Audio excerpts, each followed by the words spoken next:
Good afternoon and welcome to the ICIT July 2022 Cyber Legislation and Federal Initiatives webcast. My name is Drew Spaniel and I'm the lead researcher here with ICIT. If this is your first time joining us, or if you're unfamiliar with the Institute for Critical Infrastructure Technology, we are a 501c3 nonprofit, vendor agnostic, nonpartisan think tank whose mission is to cultivate a cybersecurity renaissance that will improve the resiliency of our nation's 16 critical infrastructure sectors, defend our democratic institutions, and empower generations of cybersecurity leaders. You can engage with ICIT at our virtual and in-person events via our newsletter and e-blasts on social networks like LinkedIn and at our website, icitech.org.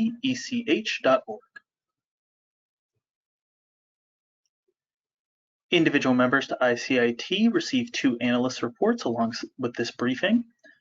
They will include greater detail than what we will be able to cover in our approximately 40 minutes to an hour today. So I definitely encourage members to take a look at joining ICIT, getting those more in-depth briefings, and we will have some additional opportunities for individual members in the near future. Here's an example of what the greater depth looks like for the agency reports. Jumping right in today, we have around 20 agency initiatives and 41 pieces of legislation to cover. So let's dive in. This month, CISA warned of the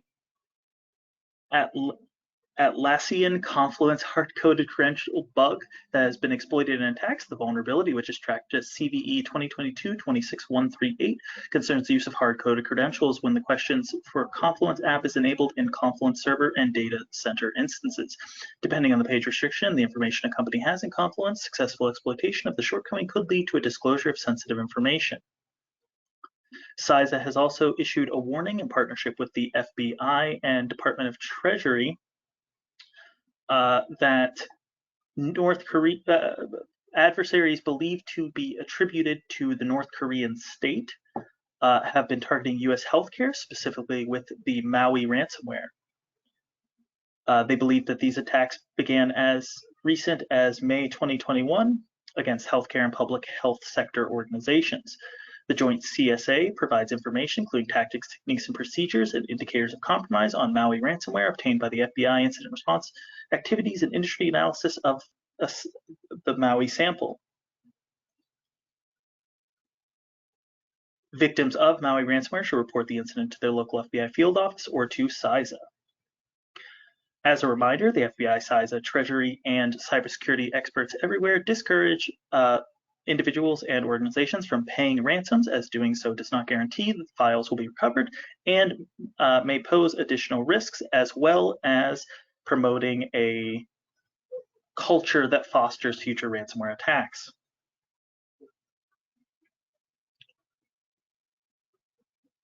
CISA has partnered with the Ukrainian Cybersecurity Agency on what are believed to be training exercises and some enhancements on how they will exchange technical information. Details are still emerging on the specifics, but it is believed that this move was in part to counter actions by the Russian state. It's reported the DHS is working on cyber incident reporting standards. Their Cyber Incident Reporting Council met for the first time this month, officially starting the 180-day countdown to DHS Secretary Alejandro Mayorkas' deadline for providing Congress with guidelines for cyber incident reporting across the federal government. The council is comprised of representatives from various federal agencies and departments, including the SEC, FBI, National Cyber Director, and Treasury Department. DHS provided readout of the meeting states that the Cyber Incident Reporting Council will meaningfully improve cybersecurity, reduce the burden on industry by advancing common standards for incident reporting, and inform a report to Congress from the Secretary. CISA has 3.5 years from enactment of the recently passed incident reporting law to finalize rules for its implementation, which will vary across federal agencies.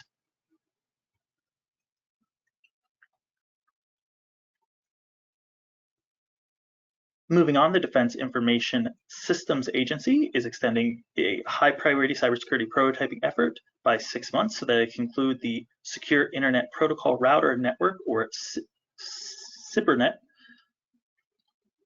by bringing the classified network into the Thunderdome initiative, which is aimed at helping the DoD move towards a zero-trust architecture. They are achieving a major evolution in the program. According to the agency, the 6-month extension is essential to allow DISA additional time to expand the Cyberdome pilot to include the Secure Internet Protocol Router Network and complete development testing and deployment planning for the original unclassified prototype.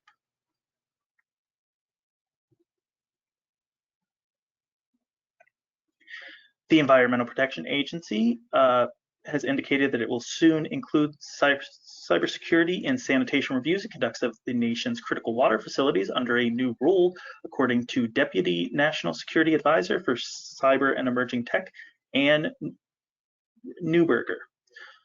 White House officials previously said that a voluntary approach, similar to a collaboration to secure industrial control systems with the private sector, was necessary to secure water systems because of the limited authorities of the EPA.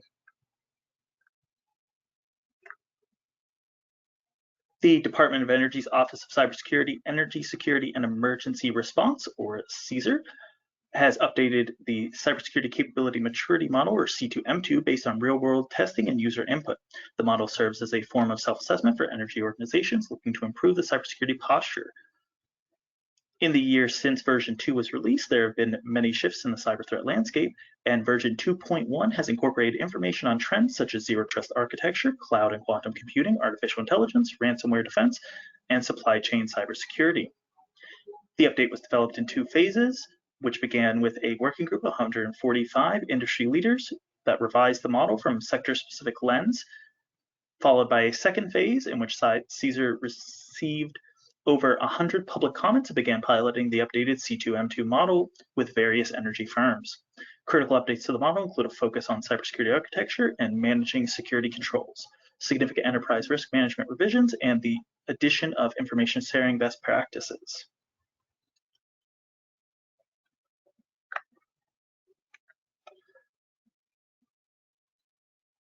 The Department of Energy has also released the congressionally directed National Cyber Informed Engineering, or CIE, strategy to provide a framework for enhancing engineering training tools and practices to build resilient, clean energy systems designed to withstand cyber threats. This strategy encourages the incorporation of cybersecurity technologies early in the design life cycle of engineered systems to reduce cyber risk and vulnerabilities, including threats by foreign actors. The National CIE strategy provides guidance on the application of cybersecurity technology across the engineering design life cycle of grid development. It also ensures that automated systems on the grid are designed to be secure and resilient. The strategy is organized into 5 pillars, which are awareness, education, development, current infrastructure, and future infrastructure, and it aims to reduce or eliminate cyber vulnerabilities by engineering them out. The CIE strategy is also focused on reducing the likelihood of disruptions to our nation's critical energy infrastructure, even if a cyber attack is successful.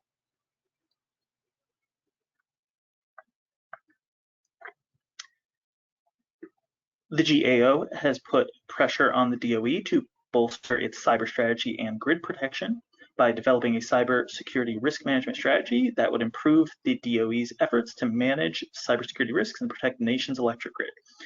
The GAO said in its latest annual priority recommendation report to the agency. In the report, it outlined 26 priority recommendations for the DOE that fall into 8 focus areas, including improving cybersecurity.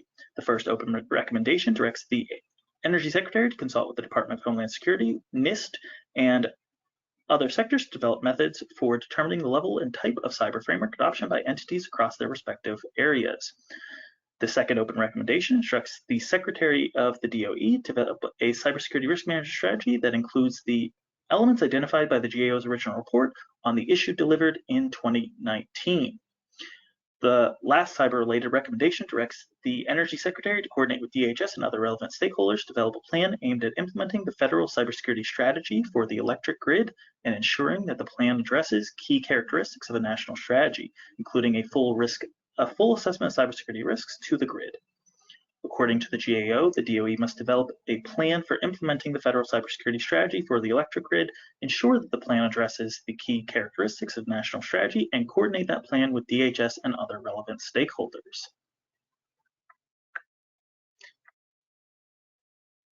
The Department of Justice has released its fiscal year 2022 to 2026 strategic plan, and one of the key objectives is fighting ransomware.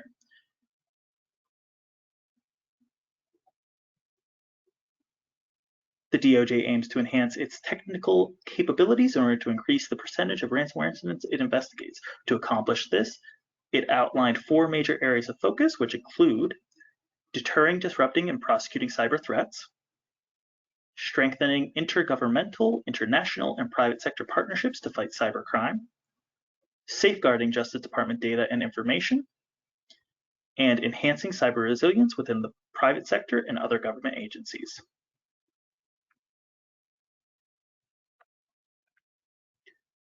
NIST has selected 4 encryption algorithms that are designed to withstand assault from a quantum computer, and which will become part of their new cryptographic standard.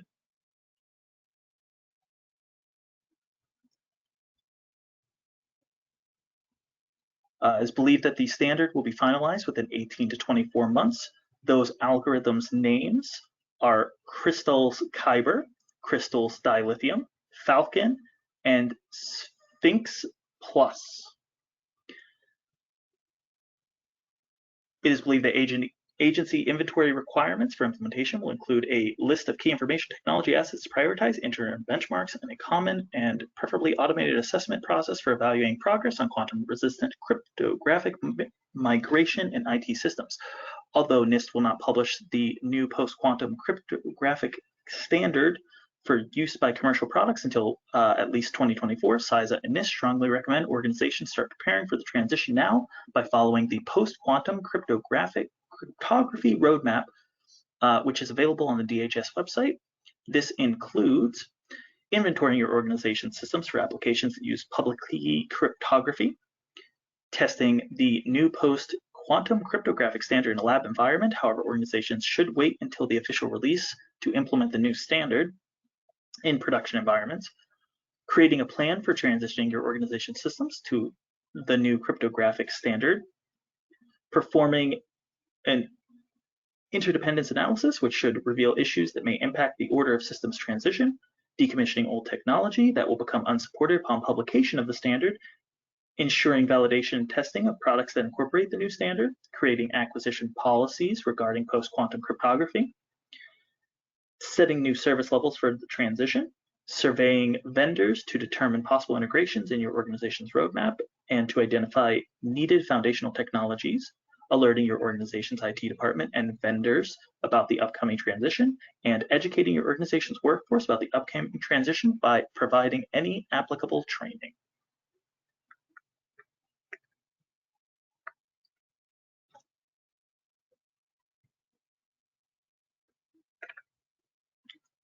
NIST has released the initial draft of implementing the Health Insurance Portability and Accountability Act, or HIPAA security rule, a cybersecurity resource guide for public comment. With this resource guide, NIST seeks to help HIPAA-regulated entities, covered entities, and business associates understand and implement the HIPAA security rule and provide guidance on conducting the required periodic risk assessment. Notably, the resource guide is an update to NIST's 2008 publication on implementing the HIPAA security rule.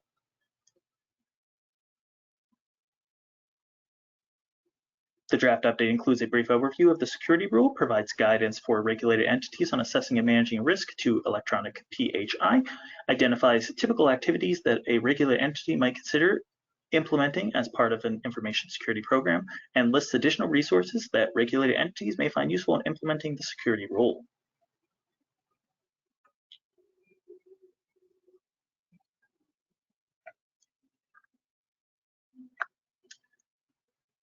NIST's Cybersecurity Center for Excellence, or NCCOE, has released a preliminary draft titled Cybersecurity Framework Profile for Ransomware Risk Management.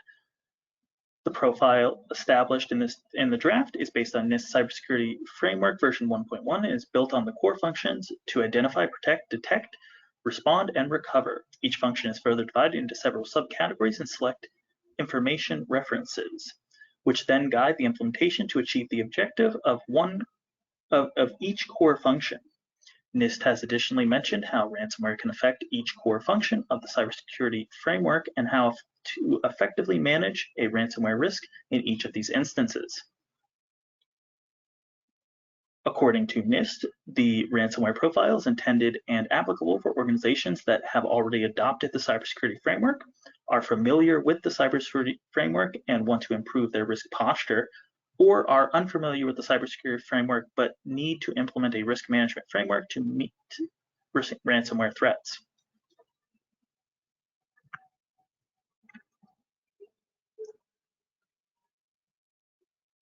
NIST's NCCOE has also released a preliminary draft of their Cybersecurity Practice Guide, SP 1800-35 Volume B, implementing a zero trust architecture.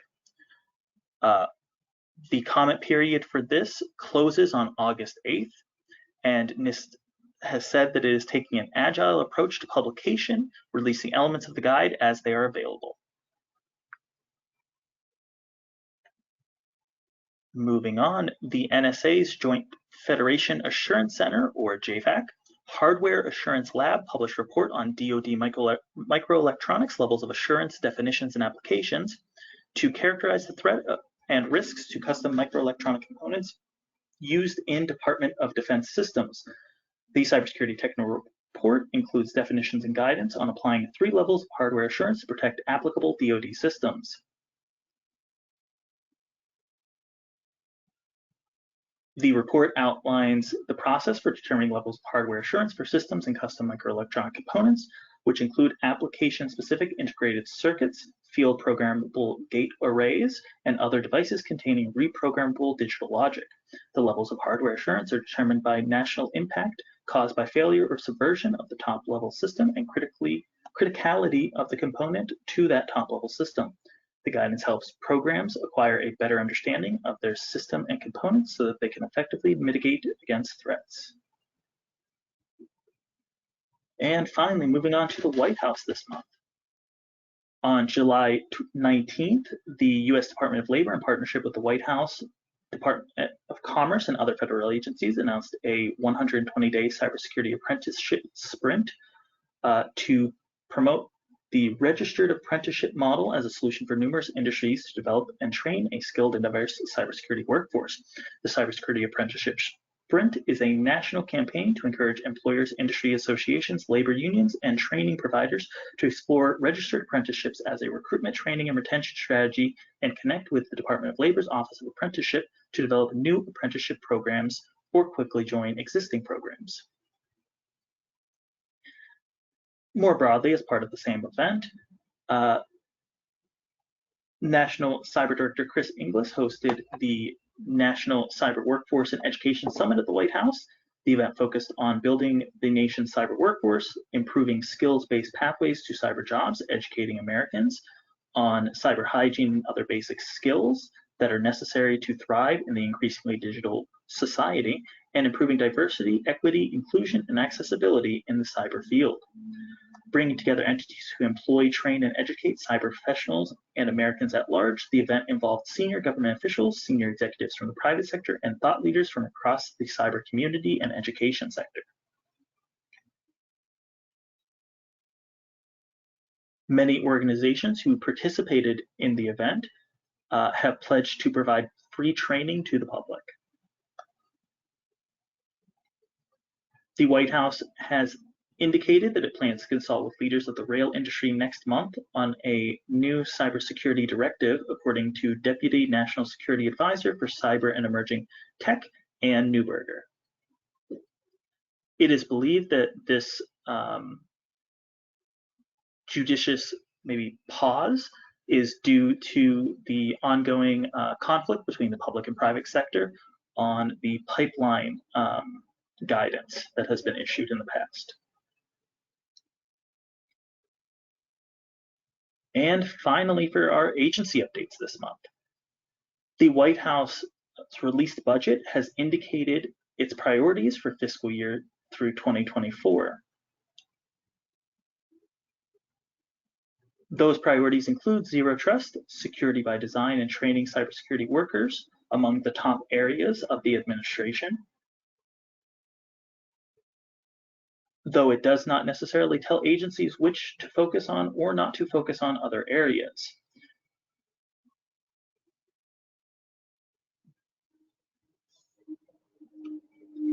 It does include training around IT and cybersecurity that moves beyond basic awareness, and the White House has said that agencies should support executive leadership training and additional programs and resources for those at the intersection of cyber and law, executive management, procurement of human capital, records management, and other intersecting fields.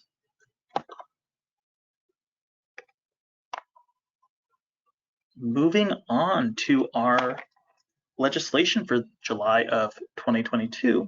We are currently in the 117th Congress, which runs until January 3rd of 2023. There are currently 15,633 bills introduced to the 117th Congress. At the time of this recording, there are 425 cybersecurity bills introduced, though that includes resolutions and reintroductions. This accounts for about 2.7% of all bills introduced. And 53 cybersecurity bills have been enacted at the time of this recording, including those incorporated into other bills. This indicates that around 12.5% of cybersecurity bills introduced are enacted, which accounts for around 10.7% of the total bills signed into law. For comparison, across all types of legislation, Congress regularly enacts around 7%, and the 117th Congress has enacted around 3.2% of all legislation. So cybersecurity is at a significantly higher rate than other pieces of legislation. ICIT is currently tracking 288 unique pieces of legislation related to critical infrastructure technology and cybersecurity within the 117th Congress. This accounts for around 1.84% of the total bills introduced. Our coverage of these bills, again, are available in the members' reports.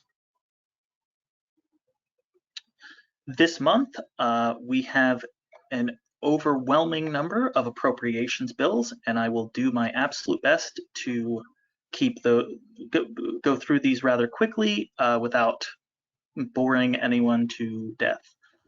We have, of the 41 bills this month, 22 are appropriations bills. As you can see, 41% of the bills originated in the Senate this month, while 59% started in the House, and around 56% are newly introduced bills. We do not yet have any enacted bills from July. However, a few of the bills are very close to being enacted.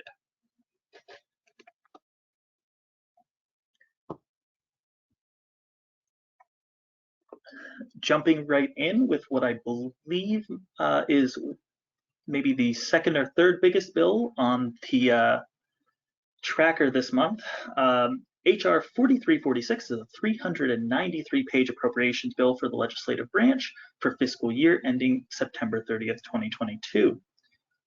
Of note, this bill is very close to being signed into law, and it includes the CHIP Act of 2022. In the write-up, we detail different parts of the CHIP Act from different funding sources. I will very, very briefly give a high level of these, but if you would like additional information, I really do encourage you to consult the members' reports. The Chips for America Fund included in the bill allocates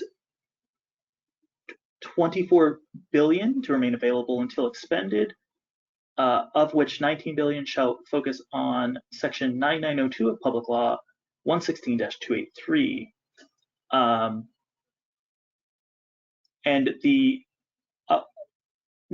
it includes additional available funds for each year up until 2026. Within the Treasury Department of the United States, it establishes a fund known as the Creating Helpful Incentives and Incentives to Produce Semiconductors or Chips for America Fund for the Secretary of Commerce to carry out within sections 9902, 9904, 9906 of the William M. Thornberry National Defense Authorization Act for fiscal year 2021.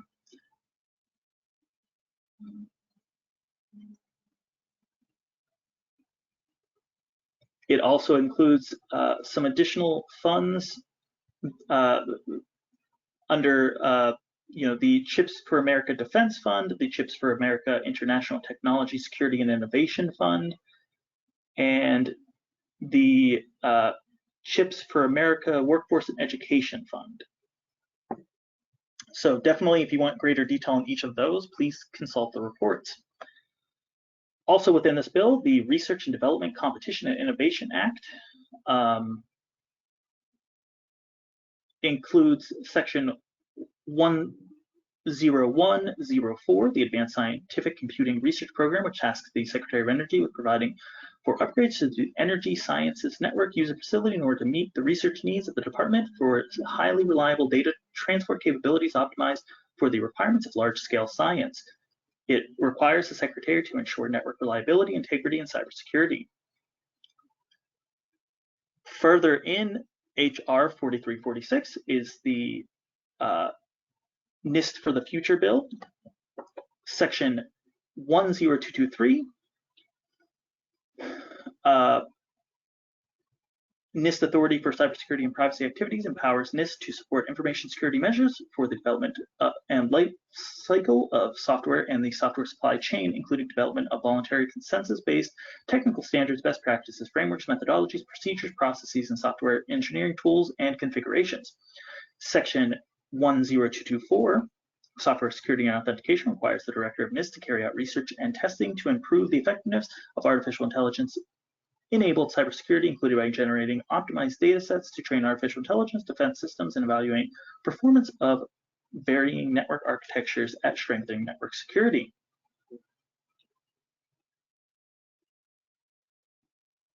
It includes 7 more provisions of that bill, including the Hollings Manufacturer Extension Partnership that we've covered in prior briefings. Definitely please take a look at that write-up if you are interested. It also includes the National Science Foundation for the Future bill, and in the report we detail the sections relevant to cybersecurity, as well as the Bioeconomy Research and Development bill and some miscellaneous science and technology provisions. Moving on, S 3451 amends Section 41001 6A of the FAST Act by inserting semiconductor, artificial intelligence, machine learning, high-performing computing, and advanced computer hardware and software, quantum information science and technology, data storage, and data management, cybersecurity within the bill.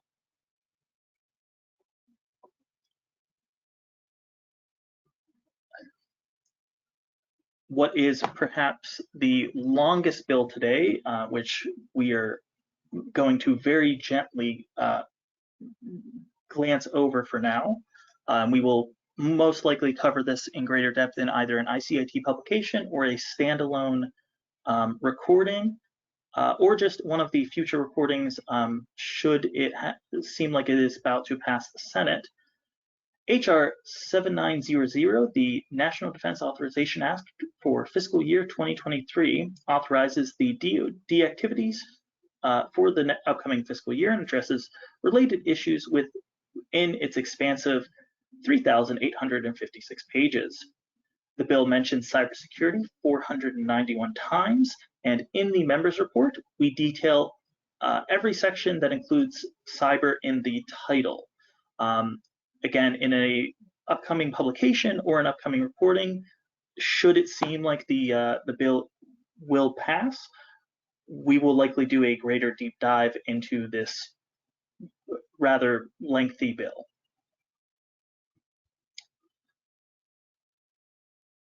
Moving on to a comparable, the Senate equivalent of the NDAA, S 4543 authorizes appropriations for fiscal year 2023 for military activities of the Department of Defense, for military construction, and for defense activities of the Department of Energy to prescribe military personnel strengths for the fiscal year.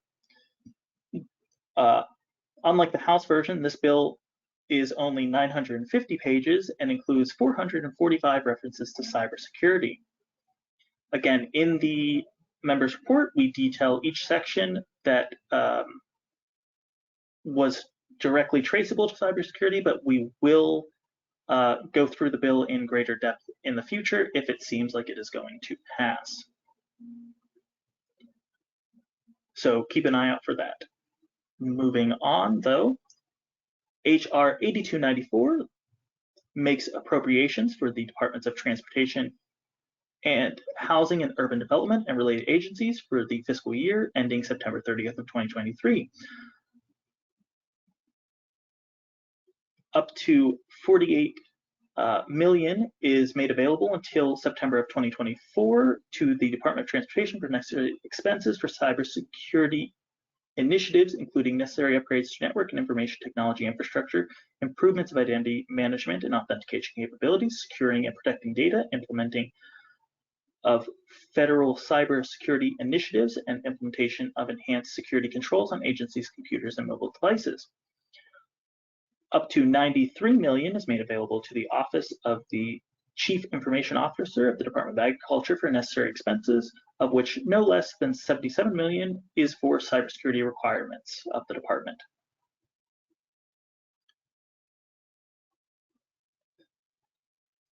HR 8257 and S 4678 make appropriations for the Department of Homeland Security for the upcoming fiscal year. In particular, Title III, Protection, Preparedness, Response, and Recovery allocates around 2.3 billion, of which 36 million shall remain available until September 30th of 2024 for the necessary expenses and operations of CISA. An additional 582 million is made available to CISA until September of 2025 for necessary expenses for procurement, construction, improvements, and almost 4 million is made available until September 30th of 2024 for necessary expenses for research and development.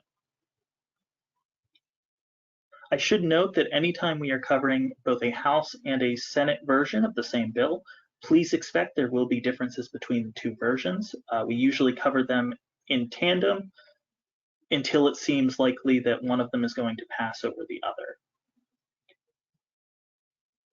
Moving on, S 4662 and HR 8282 make appropriations for the Department of State Foreign Operations and related programs for the fiscal year ending September 30th of 2023.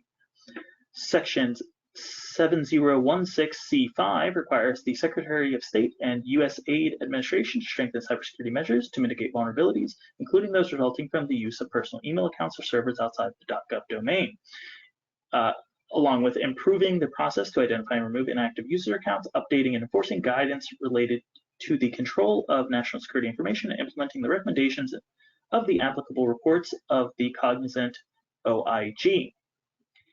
Section 7030 focuses on training security and permits the funds appropriated by the bill to be made available for programs, including those through the Digital Connectivity and Cybersecurity Partnership, to advance the adoption of secure next-generation communication networks and services, including 5G and cybersecurity policies, counter the establishment of insecure communication networks and services, and provide policy and technical training on deploying open, interoperable, reliable, and secure networks to information communication technology professionals in the country receiving assistance. Provided that the funds, including funds appropriated under the heading Economic Support Fund, may be used to strengthen civilian cybersecurity capacity, including participation of foreign law enforcement and military personnel in non-military activities, notwithstanding any other provision of law and following consultation with the Committees on Appropriations. Additional cybersecurity requirements and provisions in the bill are included in relation to Iran, North Korea, and other nations. S 4659 and HR 8295 make appropriations for the Department of Labor, HHS, and Education and related agencies for the upcoming fiscal year. Nearly 1.6 billion, of which 818.5 million will remain available through September 30th of 2024, are allocated for expenses necessary to support activities related to countering potential biological, nuclear, radiological, chemical, or cybersecurity threats to civilian populations and other public emergencies. Moving on, S 4660 and HR 8255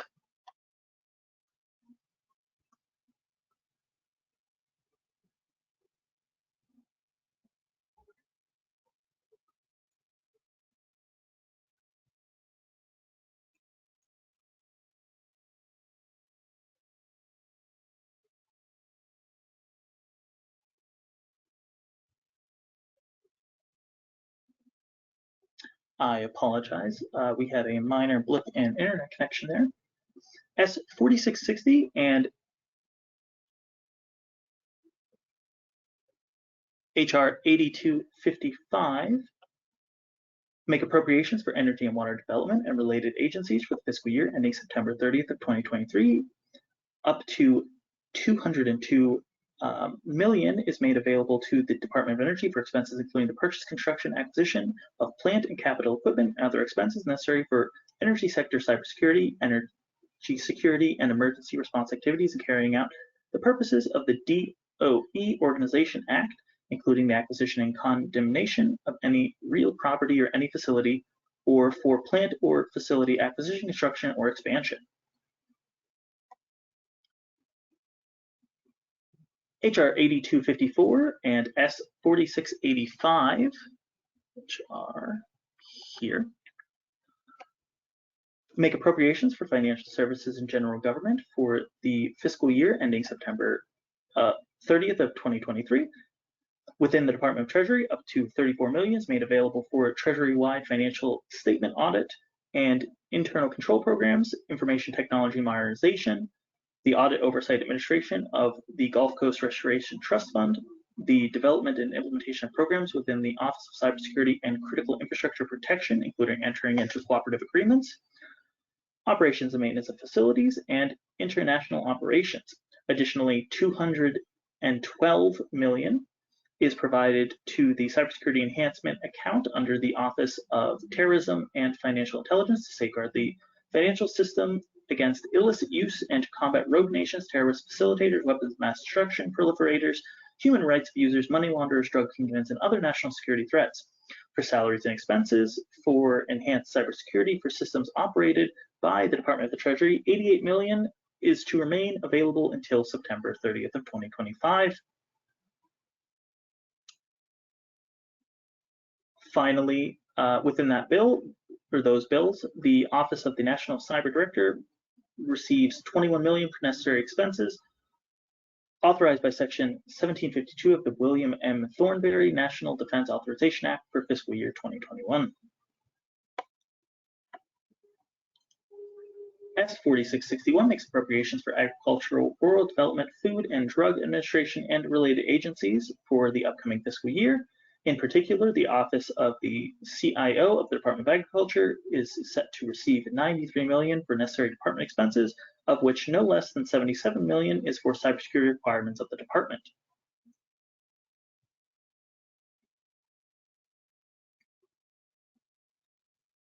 S4664 and HR 8256 make appropriations for the Departments of Commerce and Justice, Science, and related agencies for the upcoming fiscal year. Up to 50 million is made available to the Departments of Commerce until the end of September 2025 for necessary expenses for technology modernization projects and cybersecurity risk mitigation. Up to 1.1 billion is made available for expenses necessary for the legal activities of the Department of Justice, of which no more than 50 million is permitted to be spent on litigation, support contracts, and information technology projects, including cybersecurity and hardening of critical networks, which shall remain available until expended.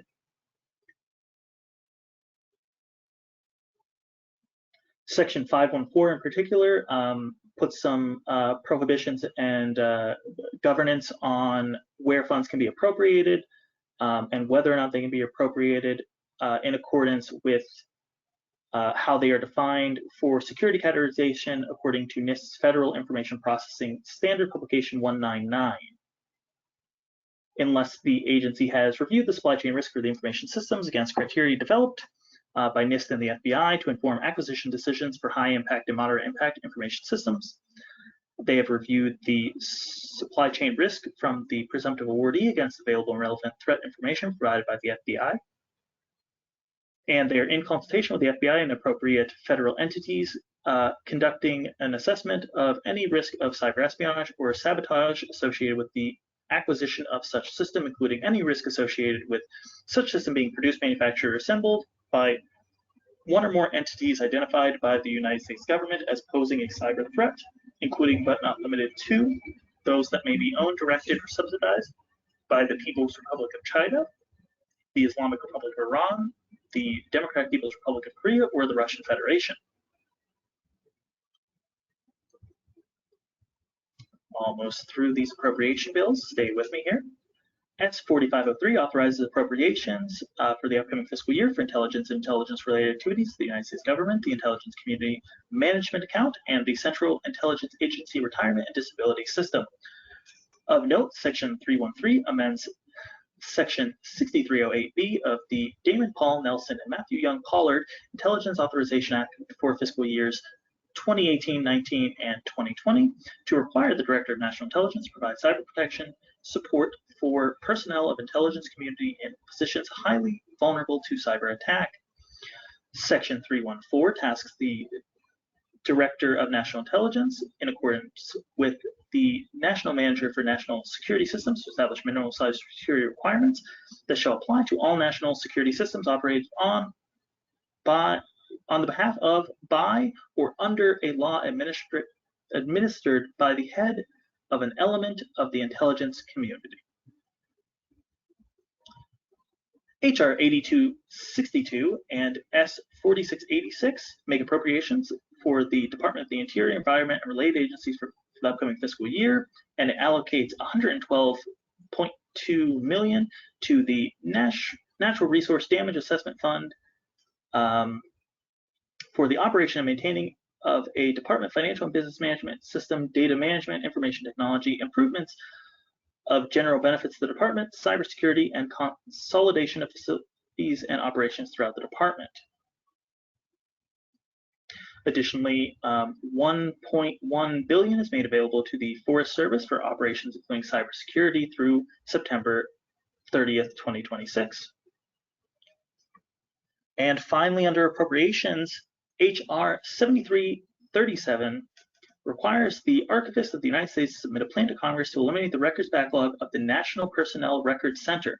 The bill authorizes $60 million to address backlogs in responding to requests from veterans for military personnel records, improve cybersecurity, improve digital preservation and access to archival federal records, and address backlogs and requests made under Section 552 of Title V United States Code. Thank you for sticking with me. Let's move on to cyber workforce. HR 8215, the Voice Act of 2022, improves cybersecurity practices and digital literacy among veterans by establishing a program to promote digital citizenship and media literacy, through which the Secretary shall award grants to organizations that perform one or more of the following activities: developing competencies in cybersecurity best practices, developing media literacy and digital citizenship competencies by promoting veterans' research and information fluency, critical thinking skills and problem solving, technology operations and concepts, information technology literacy, concepts of media and digital representation, stereotyping, understanding of explicit and implicit media and digital messages, understanding of values and points of view that are included and excluded in media and digital content, understanding of how media and digital content may influence ideas and behavior, understanding of the importance of obtaining information from multiple media sources and evaluating sources for quality, understanding how information on digital platforms can be altered through algorithms, editing, and augmented reality, the ability to create media and digital content in civically and socially responsible ways, and understanding of influence campaigns conducted by foreign adversaries and the tactics employed by foreign adversaries for conducting influence operations. Under election reform this month, we have S 4574, which amends Title 18 of the United States Code to increase penalties for crimes against federally protected activities relating to voting and the conduct of elections. Within 120 days after enactment, it charges the Attorney General in consultation with the Director of CISA to issue formal guidance regarding compliance with Section 301 of the Civil Rights Act of 1960, including recommendations for retaining and preserving both paper and electronic records.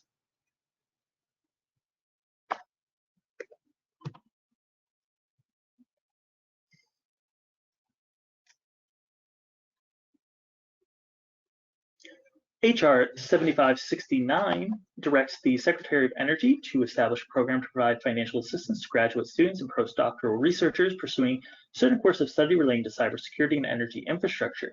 It also requires the Secretary to provide graduate students and postdoc researchers supported under the program with research traineeships experiences at national laboratories and utilities, to conduct outreach to historically Black colleges and universities, tribal colleges or universities, and minority serving institutions, and to submit a report within 1 year of enactment to the Committee on Science, Space, and Technology of the House of Representatives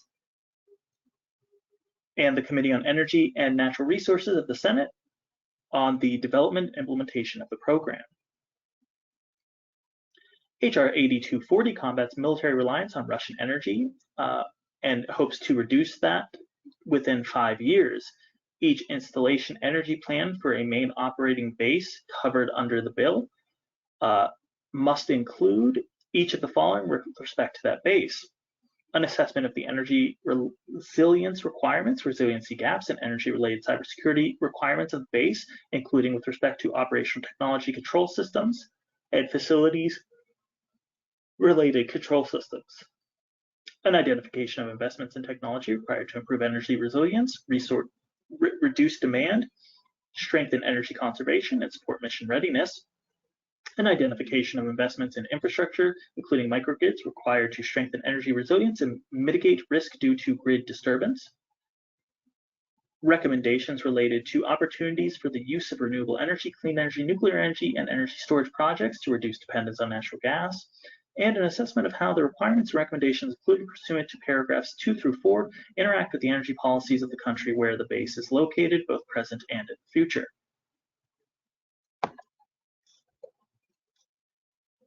Moving on to our federal government category, HR 7174 amends the Homeland Security Act of 2002 to reauthorize the National Computer Forensic Institute of the United States Secret Service. Section 822, of the Homeland Security Act of 2002 is amended by adding cyber to the NCFI mission. Additionally, cybersecurity is added to the education, training materials, and research of the Institute. The education and training materials developed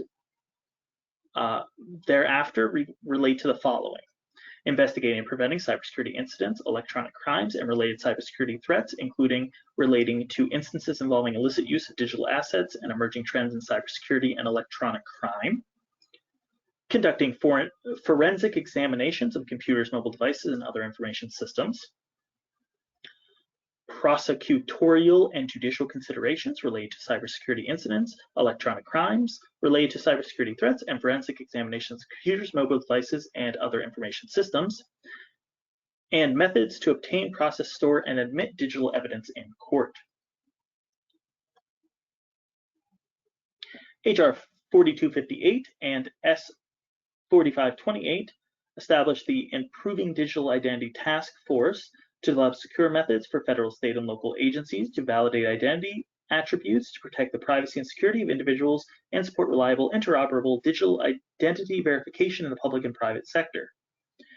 The task force shall have a director who will be appointed by the President, and the task force will include the Secretary of the Treasury, the Secretary of Homeland Security, Secretary of State, Secretary of Education, the Director of the Office of Management and Budget, Commissioner of the Social Security Administration, the Director of NIST, the Administrator of General Services, the head of other federal agencies and offices the President designates to invite.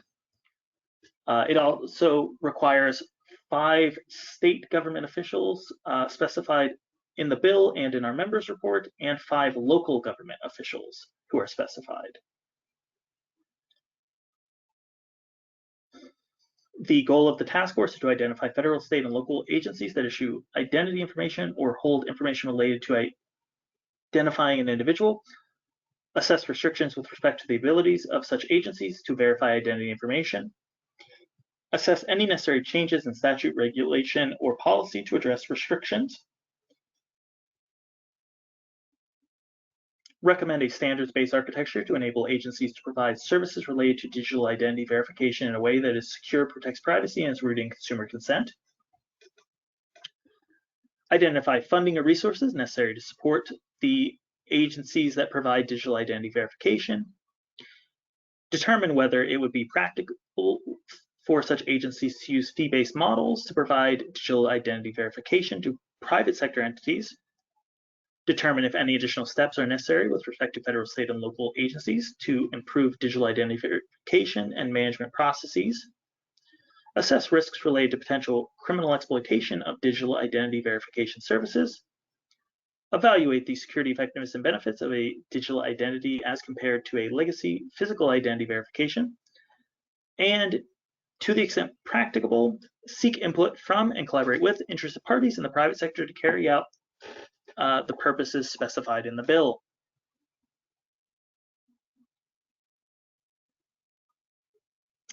HR 7299 requires the Secretary of Veterans Affairs to partner with a federal-funded research and development center to obtain an independent cybersecurity assessment of information systems of the Department of Veterans Affairs that assesses no more than 10 and no fewer than 3 high-impact information systems of the department, and assesses the effectiveness of the information security program and information security management systems of the department.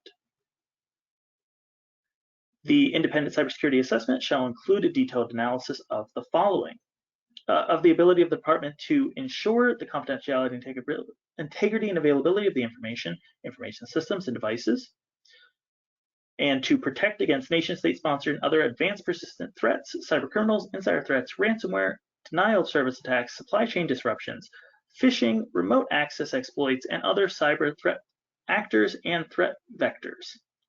The independent cybersecurity assessment shall not cover on-premises, remote, cloud-based, and mobile information systems and devices used by or in support of department activities, and will include an evaluation of the use of information technology systems, devices, and services by employees and contractors of the department who do so without the elements of the department that are responsible for information technology at the department knowing or approving of such use.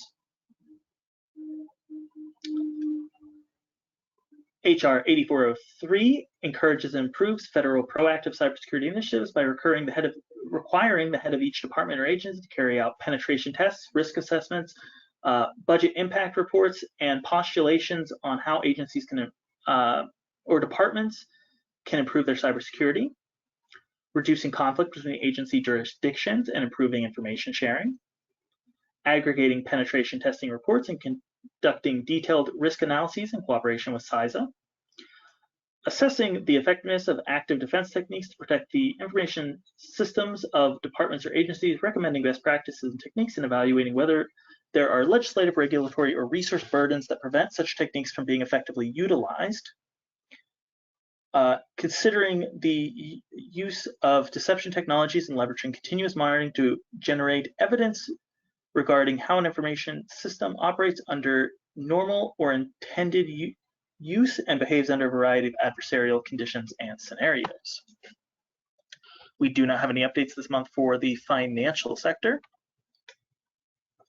Within our Homeland Security space, HR 8279 requires CISA to submit a report on the impact of the SolarWinds cyber incident on information systems owned or operated by federal departments and agencies and other critical infrastructure. The director, in consultation with the National Cyber Director and heads of relevant agencies and departments, will review the extent to which federal information systems were access compromised or otherwise impacted by the SolarWinds incident and any potential ongoing security concerns and consequences arising from the incident, the extent to which information systems that support other critical infrastructures were access compromised or otherwise impacted by SolarWinds, and where such information is available to the director, any ongoing security concerns or consequences arising from the SolarWinds incident, including any sensitive information that may have been accessed or exploited in a manner that poses a threat to national security, implementation of Executive Order 14028 from May 12th of last year. This is the Improving the Nation's Cybersecurity Order from President Biden, and efforts taken by the director, the head of federal departments, agencies, and critical infrastructure owners and operators to address cybersecurity vulnerabilities and mitigate risks associated with SolarWinds. Moving on, S4615 requires the Secretary of Defense to seek to engage with the Ministry of Defense of the Kingdom of Jordan for the purpose of expanding cooperation of military cybersecurity activities.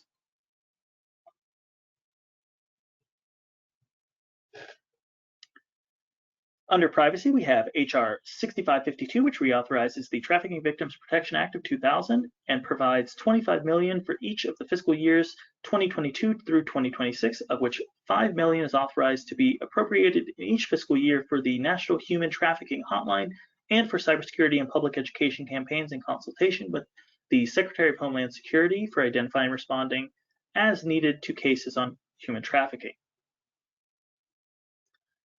S1628 amends COPPA, the Children's Online Privacy Protection Act of 1998, to strengthen protections relating to online collection, use, and disclosure of personal information of children and minors. Section 9 prohibits the sale of connected devices for children and minors that fail to meet appropriate cybersecurity and data security standards that are set by the commission established within the bill.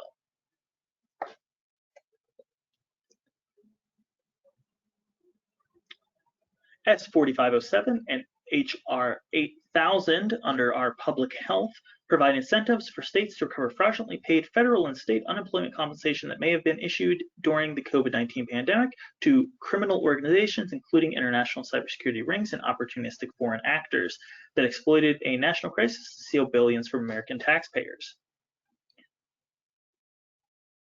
The Labor Department's Office of Inspector General estimates that at least $163 billion of the $872.5 billion in federal state unemployment benefits paid during the pandemic could have been improperly paid, with a significant portion attributable to fraud. Similarly, the White House has estimated that 18.71% improper payment rate within the federal state unemployment insurance program in fiscal year 2021. And not quite finally yet, I'm sorry.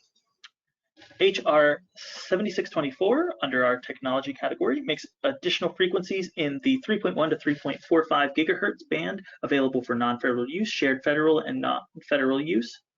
Section 160 establishes a nationwide next generation 911 cybersecurity center to coordinate with state, local, and regional governments on the sharing of cybersecurity information about the analysis of cybersecurity threats to and guidance for strategies to detect and prevent cybersecurity intrusions relating to next generation 911. The bill also includes the next generation 911 implementation grants and costs associated with implementing cybersecurity measures at emerging communication centers or with respect to next generation 911.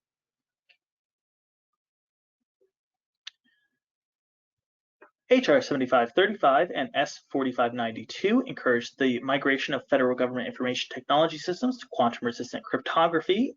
This is similar to what was mentioned in the agency initiatives under NIST. Section 4 tasks the director of OMB with establishing by rule or binding guidance a requirement for each executive agency to establish and maintain an inventory of each cryptographic system in use by the agency. Additionally, the director of OMB should include a description of information technology to be prioritized for migration to post-quantum cryptography, a description of the information required to be reported pursuant to subsection B, and a process for evaluating progress on migrating information technology to post-quantum cryptography, which shall be automated to the greatest extent practicable. And now finally for this month, we have HR 8407, the Bots Research Act, which directs the chairman of the FTC to establish a task force for the purpose of studying the effects of automated accounts on social media, public discourse, and elections. The task force will be comprised of at least one automation technology expert from each of the following areas: government, academia, nonprofits, industry, and other experts the chairman deems appropriate, or other fields, I should say, that the chairman deems appropriate. The task force is established in the Act to conduct a study on the impact of automated accounts on social media, public discourse, and elections, and they are asked to assess what qualifies as a bot or automated account, to what extent are automated accounts used, how are automated accounts used, and what are the most effective ways to combat the use of automated accounts that negatively affect social media, public discourse, and elections while continuing to promote the protection of the First Amendment on the internet.